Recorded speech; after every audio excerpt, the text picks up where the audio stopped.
Hello everyone, welcome back once again guys. आज हम class 8 का जो चैप्टर 2 है उसका जो कंसेप्ट है क्यूब एंड क्यूब रूट, इसके बारे में जानेंगे, इसके बारे में पढ़ेंगे और उसके बाद वर्कशीट को स्टार्ट करेंगे। तो देखो, पहले रिकॉल करते हैं चैप्टर 1 का। चैप्टर 1 में क्या था कि square and square root. Square root क्या था और स्क्वायर क्या था? पहले स्क्वायर में आते हैं। स्क्वायर मतलब स्क्वायर ऑफ एनी नंबर। तो सोचो अभी कोई नंबर अगर x हुआ तो x के साथ अगर x को मल्टीप्लाई कर दे तो क्या मिलेगा? x square. तो ये एक स्क्वायर नंबर है, ओके ना। अभी इसको परफेक्ट स्क्वायर कब कहेंगे? जब सोचो x एक नेचुरल नंबर है। अगर x स्क्वायर भी एक नेचुरल नंबर हो गया तो ये स्क्वायर है। सोचो एक x इंटीजर है, अगर x स्क्वायर भी एक इंटीजर बन गया तो ये स्क्वायर नंबर है। लाइक x एक रैशनल नंबर है, तो अगर x स्क्वायर भी एक रैशनल नंबर बन गया तो वो स्क्वायर नंबर है, ठीक है। तो ये तो अलग मतलब परफेक्ट स्क्वायर नंबर है। तो स्क्वायर मतलब दो नंबर को अगर उसी नंबर के साथ उसी नंबर को दो बार मल्टीप्लाई करो, मतलब एक और दो बार, तो ये स्क्वायर मिल रहा था। Cube number, cube of a number मतलब क्या है? मतलब x इंटू एक्स। तो क्या लिखोगे इसके? x रेज 3 मतलब x का पावर 3। तो इसको कहेंगे cube number, okay. Square number मतलब जब दो हो रहा था उसको स्क्वायर कहेंगे। तो स्क्वायर क्या था? इसके पिछले वाले चैप्टर में मैंने कराया है। स्क्वायर मतलब याद रखना, दो पावर में क्या आएगा? दो, 2 आएगा। और स्क्वायर फिगर तो तुम्हें पता है ना, ये एक स्क्वायर फिगर होता है, चारों साइड इक्वल होता है। तो इसका एरिया क्या होता है? इसका जो एरिया होता है वही स्क्वायर होता है। मतलब a इंटू ए क्या होगा? ए स्क्वायर। ये एरिया होता है साइड स्क्वायर। ये सब मैंने एक्सप्लेन करके रखा है। तो अभी क्यूब नंबर में आएंगे तो क्यूब मतलब ये 3D फिगर बन जाएगा, एक क्यूबिक फिगर। मतलब इसी स्क्वायर को लेके चारों तरफ अगर एक फिगर बना दिया मैंने तो वो क्यूबिक फिगर होगा। तो इसका जो वॉल्यूम होगा वो होगा इसका आंसर के साथ इक्वल। मतलब अगर ये एक क्यूब है, इसको कहते हैं क्यूब, तुम सबको पता है। तो इस क्यूब का अगर साइड, कोई भी साइड अगर x हो गया तो इसका वॉल्यूम क्या होगा? X cube. तो मतलब क्या है?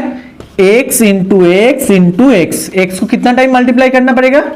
3 टाइम्स, ओके ना। ये बहुत इंपॉर्टेंट है। क्यूब मतलब उसी नंबर को उसी नंबर के साथ 3 बार मल्टीप्लाई करना है। मतलब 2 का क्यूब अगर मैं कहूं कि फाइंड आउट करो तो पहले क्या लिखना है? 2 डेज 3। तो इसको क्या लिखेंगे? 2 इंटू 2 इंटू 2 दैट इज 8। तो cube of 2 is equals to 8। देखो अभी ये परफेक्ट क्यूब नंबर है। क्यों? 2 भी एक इंटीजर नंबर है, 8 भी एक इंटीजर नंबर है, okay.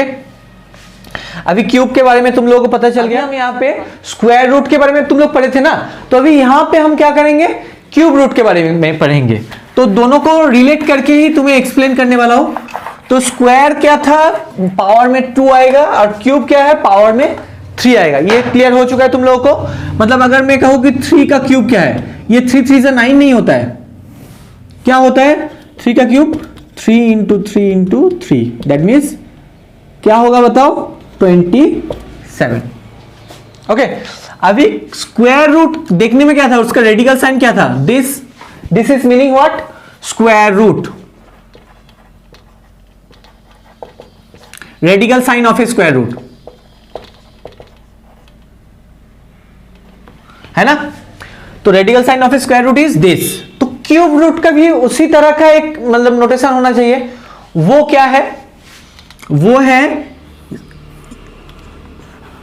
This is the radical sign of a cube root. समझ में आ गया? अभी क्लास 8 में, इसी क्लास में जो फर्स्ट चैप्टर में हम लोग क्या करे थे? स्क्वायर रूट मतलब क्या था? अगर सोचो कि कोई भी एक नंबर हो 16, तो 16 का स्क्वायर रूट क्या होगा? 4 इंटू 4 करके लिखोगे तो मतलब दो सेम नंबर के बदले में एक नंबर आता है। मतलब स्क्वायर का मतलब क्या है? उसी नंबर के साथ उसी नंबर को हमें मल्टीप्लाई करना है 2 बार। अभी यहां पे उसको डिवाइड करके जो आंसर मिलेगा, मतलब 16 किसका स्क्वायर है? 4 का। मतलब 16 का स्क्वायर रूट क्या होगा? ठीक उसका उल्टा। मतलब 4 का स्क्वायर क्या है? 16। तो 16 का स्क्वायर रूट क्या होगा, यहां पे 4 हो जाएगा। ये पता था तुम लोगों को। सिमिलरली क्यूब रूट में क्या होता है, तीनों नंबर के बदले में एक नंबर बाहर आएगा। कैसे, यहां पे मैंने क्या करा, 2 नंबर के बदले में एक नंबर को मैंने बाहर लिखा है। इसको और अच्छे से लिखोगे तो क्या होगा, 2 into 2 into 2 into 2 prime factor में लिखोगे तो 2 नंबर के बदले में एक नंबर बाहर आ गया। यहां पे 2 नंबर के बदले में एक नंबर बाहर आ गया, है ना।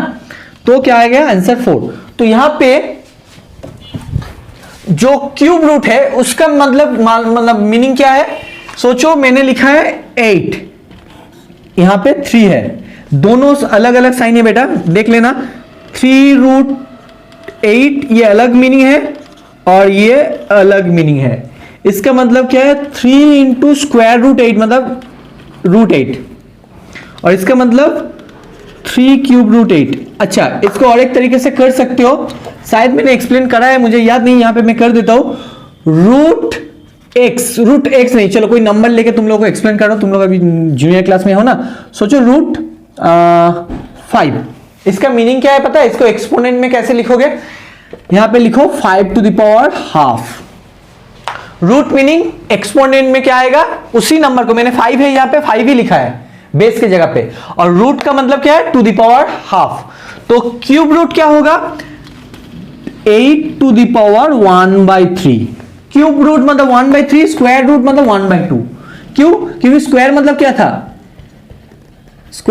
2, क्यूब मतलब क्या था 3, तो स्क्वायर रूट मतलब क्या होगा 1/2, इसका उल्टा हो जाएगा reciprocal. So similarly cube root क्या होगा, इसका उल्टा रेसिप्रोकल मतलब 1/3, ठीक है ना। तो ये एक एक्सप्रेशन है, इसको देख सकते हो, और नहीं तो ऐसे। अभी यहां पे क्या हो रहा था स्क्वायर रूट में कि 2 नंबर के बदले में एक नंबर बाहर आ रहा था। स्क्वायर रूट के मतलब ये एक घर है, सोचो किसी का घर है, घर से बाहर जाने का एक ही मंत्र है तुम लोगों के पास, क्या है कि तुम्हें 2 पेयर बनाना है, अपने जैसा ही किसी को एक लेना है, फिर दोनों में से कोई एक बाहर जाएगा। समझ में आ गया ना। सोचो तुम एक ग्रुप बनाए हो, कोई घर में कोई क्लास में एक गेम चल रहा है कि जो बच्चे अपना पेयर बना पाएगा सेम जैसा, उसमें से कोई एक गेम खेलने बाहर जाएगा फील्ड में। तो अभी उस उस गेम का रूल क्या है, स्क्वायर मतलब पेयर बना के होगा। मतलब 2 बच्चे आ गया, सर देखो मैम टीचर को आके बोला सर मैं और एक ये दोनों मेरा पेयर बन गया, तो एक को बाहर कर दिया, चलो ठीक है दोनों सेम हो तो कोई एक बाहर जाओ। वही क्यूब रूट के टाइम में क्या होगा, तीनों बच्चे चाहिए, उसमें से कोई एक बाहर आएगा घर के बाहर। मतलब यहां पे रूट जो है, क्यूब रूट जो है, मतलब यहां पे अगर हम लिखे क्यूब रूट ऑफ 8, मतलब 8 की जगह पे क्या लिख सकते हैं, 2 इंटू 2 इंटू 2, तो कितना 2 है 3, तो इन तीनों के बदले में एक बाहर आएगा। क्यों, यहां पे 3 है, यहां पे कुछ नहीं, मतलब क्या मन ही मन में सोचेंगे 2 मतलब 2 के जगह पे 1 लिखेंगे, यहां पे 2 के जगह पे मैंने 1 लिखा है। क्यूब रूट मतलब 3 की जगह पे 1 लिखना है। समझ में आ रहा है। तो ये क्यूब रूट है। इसके मतलब जो वर्कशीट है, वर्कशीट 2 में और एक्सप्लेन करेंगे क्यूब रूट के बारे में। अभी इस क्यूब के बारे में और कुछ जो रूल है, प्रॉपर्टीज है, उसको एक्सप्लेन करेंगे। So let's see. देखो यहाँ पे जो 2 डेफिनेशन है कह सकते हो वो इंपॉर्टेंट है। मैंने ऑलरेडी एक्सप्लेन करा है कि क्यूब ऑफ ए नंबर क्या होता है। Cube of a number is a product of a number multiplied by itself 3 times. मतलब क्या होगा, एक्स अगर कोई नंबर तुम चूज करोगे तो एक्स को एक्स के साथ कितना टाइम मल्टीप्लाई करना पड़ेगा 3 टाइम्स। तो उसका जो वैल्यू आएगा, सो ये क्या आएगा, x raise to the power 3। तो इसको कहेंगे क्यूब ऑफ ए नंबर। वही लिखा है मैंने, is the product of multiplied by itself 3 times and is read as, कैसे पढ़ेंगे, the number raised to the power 3, मतलब x raised to the power 3 और x to the power 3। Okay, तो ये है क्यूब ऑफ ए नंबर। अभी perfect cube क्या होता है, an integer, okay, n is a perfect cube. वो इंटीजर, किसी एक इंटीजर को हम परफेक्ट क्यूब कहेंगे कि if there is an integer n such that ये होगा। मतलब अगर कोई पूछे कि सर ये परफेक्ट क्यूब होगा, 1 2 6 इज अ परफेक्ट क्यूब। अब तुम्हें क्या करना है, ऐसा कोई इंटीजर ढूंढना है यहां पे जिसका नंबर, जिस नंबर को 3 टाइम तुम मल्टीप्लाई करोगे तो ये मिलेगा। मतलब एक्स क्यूब इक्वल्स टू 126। यहां पे ऐसा कुछ एक्स मिलेगा इंटीजर के फॉर्म में जिसका मल्टीप्लाई करने के बाद ये मिलेगा? नहीं मिलेगा। ऐसा कोई भी नंबर जो x इज इंटीजर, ऐसा कोई भी नंबर नहीं मिलेगा। लेकिन अगर हम 1 to 5 को लिखे, ये क्या है, 5 को 3 टाइम्स मल्टीप्लाई करो, मतलब 5 क्यूब, तो इक्वल्स टू 1 to 5। मतलब ऐसा नंबर मिल गया हमें। x क्यूब को कैसे लिखना है? 1 to 5। x का वैल्यू क्या आ गया? 5। ये भी इंटीजर है और 5 भी इंटीजर है, मतलब दोनों ही इंटीजर है। तो डेफिनेटली 125 को 5 का क्यूब नंबर कहेंगे। ये 125 जो नंबर है ये है परफेक्ट क्यूब। वैसे ही अगर 8 है, देखो 2 को 3 टाइम्स मल्टीप्लाई करो 8 आएगा, मतलब 8 इज ए परफेक्ट क्यूब। लेकिन अगर हम कहें कि 1 to 1, it is not a perfect cube. ऐसा कोई इंटीजर नहीं, क्योंकि ये एक इंटीजर है। अब हम तुम्हें ऐसा कुछ नंबर नहीं मिलेगा, इंटीजर नहीं मिलेगा, जिसका तुम मल्टीप्लाई करने के बाद ये नंबर मिलेगा 3 टाइम्स। ओके ना? तो ये क्या है? परफेक्ट स्क्वायर नंबर है, क्योंकि 11 into 11 करोगे तो ये आएगा। मतलब 11 एक इंटीजर था, उसका स्क्वायर करने के बाद ये मिला, मतलब ये परफेक्ट स्क्वायर है। लेकिन ये परफेक्ट क्यूब नहीं है। ये है परफेक्ट क्यूब, ये है परफेक्ट क्यूब। 216 ये एक परफेक्ट क्यूब है। क्यों? क्योंकि 6 को अगर तुम 3 टाइम्स मल्टीप्लाई करोगे तो तुम्हें 216 मिलेगा। तो definitely 6 cube equals to this. तो ये 6 भी इंटीजर है, 216 भी इंटीजर है, मतलब ये एक परफेक्ट क्यूब है। यहां तक तुम्हें समझ में आ चुका है। अभी इसका कुछ प्रॉपर्टी है, इसका कुछ प्रोसेस है। पहले हमें फाइंड आउट करना है कि परफेक्ट क्यूब नंबर हम कैसे फाइंड आउट करेंगे। ये एक प्रॉपर प्रोसेस है, वो हम एक्सप्लेन करूंगा अभी। इसके बाद property of cube number, cube number का कुछ प्रॉपर्टीज होता है, उसके बारे में डिस्कस करेंगे। तो चलो, दोनों ही बहुत ही इंपॉर्टेंट पार्ट है, उसको देख लेते हैं। क्वेश्चन डाला है कि is 216 is a perfect cube. Perfect cube मतलब क्या है कि इस नंबर, ये एक नंबर है, ये अगर परफेक्ट क्यूब होता है तो ऐसा कोई इंटीजर, ये एक इंटीजर है, बताओ पहले बताओ, ये एक इंटीजर है। तो अभी हमें ऐसा कुछ इंटीजर को फाइंड आउट करना है जिसको 3 टाइम मल्टीप्लाई करने के बाद हमें ये 216 मिलेगा। तो प्रोसेस क्या होगा? तुम लोग प्राइम फैक्टर मेथड जो करे हो ना, वो यहां पे अप्लाई करेंगे। कैसे? इसको बताओ, 2 से मतलब जाएगा ये, तो एक्चुअली ये 6 से भी जाएगा। तो क्या होगा? 1 2 1 2 0, अभी 16 आ गया, मतलब 2 8 16। अभी फिर 2 से जाएगा 5 4 2 से फिर से जाएगा 27। अभी तुम सबको पता है कि ये 27 मतलब दिस। तो अभी देखो 216 को कैसे लिखने वाला हूं मैं? दिस इंटू 3 इंटू 3 इंटू 3, यहां पे भी एक करो ना, आ जाएगा। ठीक है? तो अभी तुम्हें देखना है कि जो जो प्राइम फैक्टर आया है तुम्हारे पास, यहां पे क्या क्या है यूनिक प्राइम फैक्टर। एक जो है वो है 2 और एक जो है वो है 3, ये दोनों यूनिक नंबर। अभी 2 को पहले देखो, वो 3 तो 2 है वहां पे, जो जिनको मल्टीप्लाई करने के बाद तुम्हें वो नंबर आया है 1 2 3 नंबर है। अभी 3 जो एक प्राइम फैक्टर है, वहां पे भी उसका 3 ही नंबर है, मतलब तीनों नंबर है दोनों जगह पे, मतलब ये एक परफेक्ट क्यूब है। समझ में आ गया ना? ये एक परफेक्ट क्यूब है। तो इसको क्या लिखेंगे? तीनों के जगह पे लिखेंगे यहाँ पे। एक्चुअली चलो मैं डायरेक्ट करने वाला हूँ, चलो कोई बात नहीं। 2 क्यूब इंटू 3 क्यूब, इसको एक पावर एक साथ है, मतलब 7 में पढ़ के आए हो तुम लोग। 2 into 3 whole to the power 3, that mean 6 cube. देखो अभी 6 क्यूब इक्वल्स टू 216, मतलब 6 एक इंटीजर है और 216 भी एक इंटीजर है, मतलब डेफिनेटली ये एक परफेक्ट क्यूब है। समझ में आ गया? पेयर पूरा हो रहा है, इसलिए मतलब ये जो कॉम्बिनेशन है तीनों नंबर है, इसलिए ये परफेक्ट क्यूब है। अभी एक नंबर एग्जांपल लेते हैं जो परफेक्ट क्यूब नहीं है, चलो देखते हैं। अभी देखो मैंने और एक नंबर चूज किया है 1323। अभी ये एक परफेक्ट क्यूब है या नहीं हम चेक करेंगे। कैसे? तो चलो इसका प्राइम फैक्टर बनाओ। 3 ये 3 से जाएगा, तो 3 4 12, 3 4 12, 3 1 3, फिर से 3 से जाएगा, 3 1 3 14, 3 4 12, 21, 3 7। ये फिर से देखो 3 से जाएगा, है ना? तो 3 से करो, 3 4 12, 3 9 7। अभी तो हम क्या लिख सकते हैं? 1323 can be written as 3 into 3 into 3 into 7 into 7। अभी 2 यूनिक जो प्राइम नंबर्स है वो क्या क्या है? एक 3 है और एक 7 है।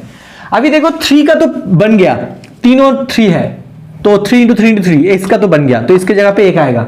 लेकिन 7 का तो नहीं है, यहाँ पे 2 ही 7 है बस। अभी इसको परफेक्ट क्यूब बनाना था, और ये अगर परफेक्ट क्यूब होता तो यहाँ पे और एक 7 होना चाहिए था, लेकिन ये नहीं है, मतलब ये परफेक्ट क्यूब नहीं है।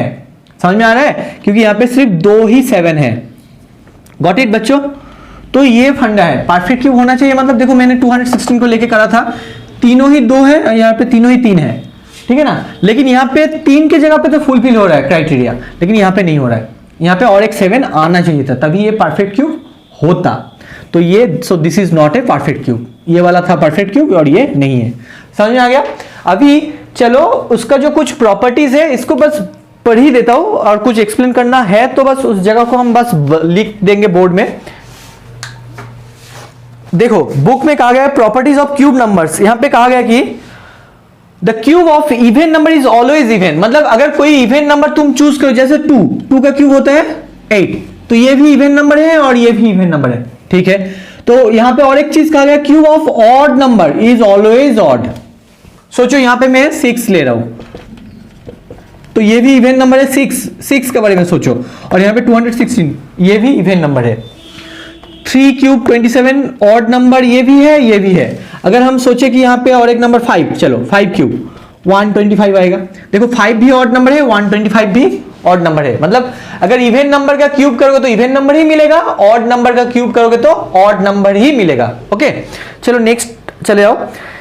The cube of any multiple of 2 is always divisible by 8। मतलब कोई भी नंबर जहां पे 2 है, जिस नंबर को तुम मल्टीप्लाई, मतलब जिस नंबर का तुम क्यूब फाइंड आउट कर रहे हो, जहां जिसके अंदर 2 है, जैसे 6 के अंदर क्या है, 2 है। तो अगर ऐसा हुआ तो 6 का जो क्यूब होगा, मतलब 216 जो आएगा, वो हमेशा 2 का जो क्यूब होता है मतलब 8, उससे डिविजिबल होगा। 2 से तो होगा ही, एक्चुअली मैक्सिमम 8 से डिविजिबल होगा। देखो करके देखो, 8 1 से 8, 8 2 से 16, फिर कितना आएगा 16 4 5 5 6 27। मतलब आ गया ना, डिवीजन हुआ ना एग्जैक्टली। तो मतलब अगर उसमें कोई नंबर का तुम क्यूब बना रहे हो, उसके अंदर उस नंबर के अंदर अगर 2 रह गया, तो वो उसका जो क्यूब का आंसर आएगा वो हमेशा किससे डिविजिबल होगा, 8 से, और नहीं तो ये नंबर 8 का मल्टीपल होगा। ठीक है, ऐसे भी है 3 का भी। देखो इसी एग्जांपल से मैं कह सकता हूं, अगर कोई नंबर है जिसके अंदर 3 है, ठीक है ना, मतलब ये मल्टीपल ऑफ 3 है, 3 2 6, और नहीं तो ये नंबर 3 से डिविजिबल हो सकता है, एग्जैक्टली कह सकते हो। तो इसका जो क्यूब होगा 216, वो किससे डिविजिबल होगा, 27 से। 3 का जो क्यूब होता है उससे। देखो ना यहाँ पे 27 आया 8 से डिविजिबल करके। तो अगर हम कहें कि 216 को 27 से डिविजिबल करोगे तो तुम्हें 8 मिलेगा, करके देख लेना, मतलब एग्जैक्टली डिविजिबल हो रहा है। ठीक है ना, ये 2 प्रॉपर्टी है। और क्या है, cube of A negative number is always negative. Square में क्या था, कोई भी नंबर का स्क्वायर करते तो तुम्हें क्या मिलता था, हमेशा पॉजिटिव नंबर मिल जाता था। नेगेटिव नंबर के भी स्क्वायर पॉजिटिव होता है, पॉजिटिव नंबर के भी स्क्वायर पॉजिटिव होता है। लाइक -2 का स्क्वायर क्या होता है, -2 इंटू -2 दैट इज 4, क्योंकि 2 टाइम अगर माइनस को मल्टीप्लाई करोगे तो वो प्लस बन जाता है। लेकिन क्यूब का मतलब क्या है, उसको कितना टाइम मल्टीप्लाई कर रहे हो, -2 3 टाइम ना, इसीलिए इन दोनों का तो प्लस बन गया, फिर एक माइनस रह गया ना, इसलिए -8 होगा। लाइक -6 का क्यूब क्या होगा, -216। मतलब स्क्वायर का फंडा अलग था, वहां पे नेगेटिव नंबर और पॉजिटिव नंबर कुछ भी लो, उसका स्क्वायर हमेशा पॉजिटिव होता है। लेकिन क्यूब का अगर नेगेटिव नंबर हो तो नेगेटिव होएगा आंसर, अगर पॉजिटिव हो लाइक 4 क्यूब तो क्या होगा 64, लेकिन -4 क्यूब क्या होगा -64। तो पॉजिटिव नंबर का क्यूब पॉजिटिव होता है, नेगेटिव नंबर का क्यूब नेगेटिव होता है। ये याद रखना बच्चों, और कुछ खास नहीं है, बाकी तो शायद मैंने सारे एक्सप्लेन कर दिया है। हाँ, और एक चीज है वो तो हाँ पॉजिटिव हो गया। Cube of a rational number is equal to the cube of its numerator divided by the cube of its denominator. मतलब जो लास्ट वाला प्रॉपर्टी है तुम लोगों के बुक में, cube of a rational number, सोचो 2/3 में एक रैशनल नंबर चूज किया है, 2/3 2/3 कुछ भी कहो, तो यहां पे इसका क्यूब मतलब क्या है, ये एक रैशनल नंबर का क्यूब बन गया। तो इसका मतलब जो प्रॉपर्टी हम लोग सीखे थे क्लास 7 में, ऐसे सेपरेट हो सकता है, तो इसका वैल्यू क्या है 8 है और इसका वैल्यू क्या है 27। मतलब cube of a rational number क्या होगा, उसका जो न्यूमेटर है, न्यूमेटर यहां पे क्या है 2, तो उसका क्यूब क्या है 8 से क्या डिवाइड होगा, उसका डिनोमिनेटर जो है 3, उसका क्यूब क्या है 27। ठीक है ना, मतलब cube of a rational number is the cube of the numerator divided by cube of the denominator. देखो ये 2 का क्यूब, ये 3 का क्यूब, गॉट इट। तो यही था। तो आई hope you like this video. इसका कंसेप्ट मैंने अच्छे से एक्सप्लेन करा है, और इसी के ऊपर ये जो वर्कशीट है, अगर तुम लोग अपने आप अंदर कॉन्फिडेंट महसूस कर रहे हो तो इसका वर्कशीट बना डालो। मैं इसके नेक्स्ट वीडियो में इसका जो वर्कशीट 1 है पूरा वीडियो, एक मतलब पूरा जो वर्कशीट है वो एक ही क्लास में कराऊंगा। तो उससे पहले अगर तुम अपने आप में कॉन्फिडेंट फील कर रहे हो तो बना डालो और फिर हमें बताओ कमेंट करके इस वीडियो के नीचे। ओके, सो गाइस आज के लिए इतना ही। I hope you like this video. If you like this video please share with your friends. Those who are new to this channel please subscribe the channel. तब तक के लिए take care and good bye.